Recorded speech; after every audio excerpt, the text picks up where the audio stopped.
ಬೆಳಗಾವಿ ಜಿಲ್ಲೆಯಲ್ಲಿ ಮಳೆಯಿಲ್ಲ, ಆದರೂ ಕೂಡ ನೆರೆಯ ನರಕ ಉಂಟಾಗಿದೆ. ಅಪಾಯದ ಮಟ್ಟವನ್ನ ಮೀರಿ ಹರಿತಾ ಇದೆ ಪಂಚ ನದಿಗಳು. ಈ ಭಾಗದಲ್ಲಿ ಮಳೆಯ ಪ್ರಮಾಣ ಇಲ್ಲ, ಆದರೂ ಕೂಡ ನೆರೆಯ ಪರಿಸ್ಥಿತಿ ಇದೆ. ಅಪಾಯದ ಮಟ್ಟ ಮೀರಿ ಹರಿತಾ ಇದೆ ಪಂಚ ನದಿಗಳು.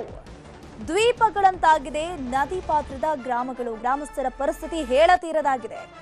ಮಹಾರಾಷ್ಟ್ರದ ಘಟ್ಟ ಪ್ರದೇಶದಲ್ಲಿ ಮಳೆಯ ಅಬ್ಬರ ಜೋರಾಗಿದೆಯಲ್ಲ, ಹಾಗಾಗಿ ಆ ಭಾಗದಿಂದ ನೀರಿನ ಹರಿವು ಈ ಭಾಗಕ್ಕೆ ಬರ್ತಾ ಇದೆ. ಇಲ್ಲಿರುವಂತಹ ಪಂಚನದಿಗಳು ಕೃಷ್ಣ, ದೂದ್ಗಂಗಾ, ವೇದಗಂಗಾ, ಘಟಪ್ರಭಾ, ಹಿರಣ್ಯಕೇಶಿ ನದಿಗಳು ಅಪಾಯದ ಮಟ್ಟವನ್ನ ಮೀರಿ ಹರಿತಾ ಇದೆ. ನದಿ ಪಾತ್ರದ ಸುಮಾರು 20ಕ್ಕೂ ಹೆಚ್ಚು ಗ್ರಾಮಗಳಿಗೆ ಸಮಸ್ಯೆ ಉಂಟಾಗಿದೆ. ಚಿಕ್ಕೋಡಿ, ನಿಪ್ಪಾಣಿ ತಾಲೂಕಿನ 6 ಸೇತುವೆಗಳು ಜಲಾವೃತ ಆಗಿರುವುದು, ಸಂಪರ್ಕ ಕಡಿತಗೊಂಡಿದೆ. ಉದ್ದು, ಮೆಕ್ಕೆಜೋಳ, ಸೋಯಾಬೀನ್ ಬೆಳೆ ಸರ್ವನಾಶ ಆಗಿ ಹೋಗಿದೆ. ನಿಪ್ಪಾಣಿ ತಾಲೂಕಿನ ಅಕ್ಕೂಳ, ಸಿದ್ನಾಳ, ಛತ್ರಾಟ, ಭೀವಶಿ, ಬಾರವಾಡ, ಕುಣ್ಣೂರ, ಇನ್ನು ಕಾರದಾಗ, ಭೋಜ, ಮಲ್ಲಿಕವಾಡ, ದತ್ತವಾಡ ಸೇತುವೆಗಳು ಜಲಾವೃತ ಆಗಿದೆ.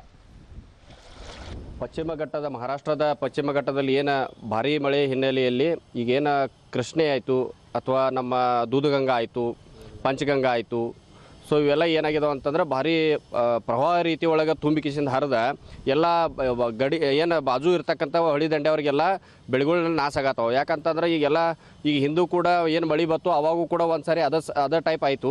ಮತ್ತು ಈಗೂ ಕೂಡ ಈಗೇನು ಸ್ವಲ್ಪ ಚಿಗುರು ಹೊಡ್ಯಾತಿದ್ದು ಅದ್ರ ಭೀ ಕೂಡ ಮತ್ತು ಈಗೂ ಬಂದ ಏನಾಯಿತು, ಅವು ಬೆಳೆಯೆಲ್ಲ ನಾಶ ಆಗತ್ತವು. ಅದಕ್ಕೆ ಸರ್ಕಾರಕ್ಕೆ ನಾವು ಒಂದು ಒತ್ತಾಯ ಮಾಡೋದು ಏನಪ್ಪ ಅಂತಂದ್ರೆ, ಈಗ ಏನಾರೇ ಮಾಡಿಕಿಸಿಂದ ಒಟ್ಟು ಏನು ಬೆಳೆ ಪರಿಹಾರವನ್ನು ಕೊಡ್ತಕ್ಕಂಥದ್ದು ಮಾಡಬೇಕು. ಯಾಕಂತಂದ್ರೆ ಕೃಷಿ ಇಲಾಖೆದವ್ರನ್ನ ಕಳಿಸಿ ಸಮೀಕ್ಷೆಯನ್ನು ಮಾಡಿಸಿ ಯಾರ್ಯಾರು ರೈತರಿಗೆ ಹಾನಿ ಆಗೈತಿಲ್ಲ ಅವನ್ನೆಲ್ಲರೂ ಒಂದು ಪರಿಹಾರ ಕೊಡೋದನ್ನು ಮಾಡಬೇಕು. ರೈತರ ಕಣ್ಣೀರವನ್ನು ಇದ್ರ ಬಗ್ಗೆ ಹೆಚ್ಚಿನ ಮಾಹಿತಿ ನೀಡ್ತಾ ಹೋಗ್ತಾರೆ ನಮ್ಮ ಪ್ರತಿನಿಧಿ ಲೋಹಿತ್. ನೇರ ಸಂಪರ್ಕದಲ್ಲಿ ಜಾಯಿನ್ ಆಗಿದ್ರೆ ಲೋಹಿತ್, ಒಂದ್ ಕಡೆ ಮಳೆಯ ಪ್ರಮಾಣ ಕಮ್ಮಿ ಇದ್ರೂ ಕೂಡ ನೆರೆಯ ಪರಿಸ್ಥಿತಿ ಯಾವ ರೀತಿ ಇದೆ, ಅಲ್ಲಿ ರೈತರ ಪರಿಸ್ಥಿತಿ ಯಾವ ರೀತಿ ಇದೆ?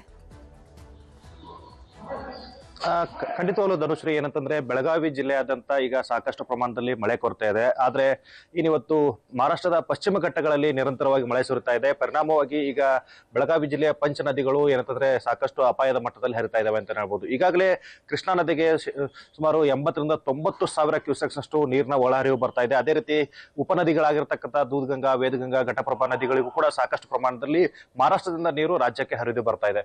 ಸೊ ಈಗಾಗಲೇ ನೀರು ಹೆಚ್ಚಾಗಿರ್ತಾ ಇರೋ ಹಿನ್ನೆಲೆಯಲ್ಲಿ ಈಗಾಗಲೇ ಚಿಕ್ಕೋಡಿ ಉಪವಿಭಾಗದಲ್ಲಿ ಒಟ್ಟು 6 ಸೇತುವೆಗಳು ಜಲಾವೃತಗೊಂಡು ಸುಮಾರು 20 ಹಳ್ಳಿಗಳ ಜನ ಪರ್ಯಾಯ ಮಾರ್ಗಗಳನ್ನ ಬಳಸಿಕೊಂಡು ಇವತ್ತು ಸಂಚಾರ ಮಾಡುವಂತ ಪರಿಸ್ಥಿತಿ ನಿರ್ಮಾಣ ಆಗಿದೆ. ಅದರ ಜೊತೆಗೇನೆ ಏನಿವತ್ತು ನದಿಯಲ್ಲಿ ನೀರು ಹೆಚ್ಚಳ ಆಗ್ತಾ ಇರೋದ್ರಿಂದ ನದಿ ತನ್ನ ಪಾತ್ರವನ್ನ ಬಿಟ್ಟು ಆಚೆ ಬಂದು ಇವತ್ತು ಹರಿತಾ ಇದೆ.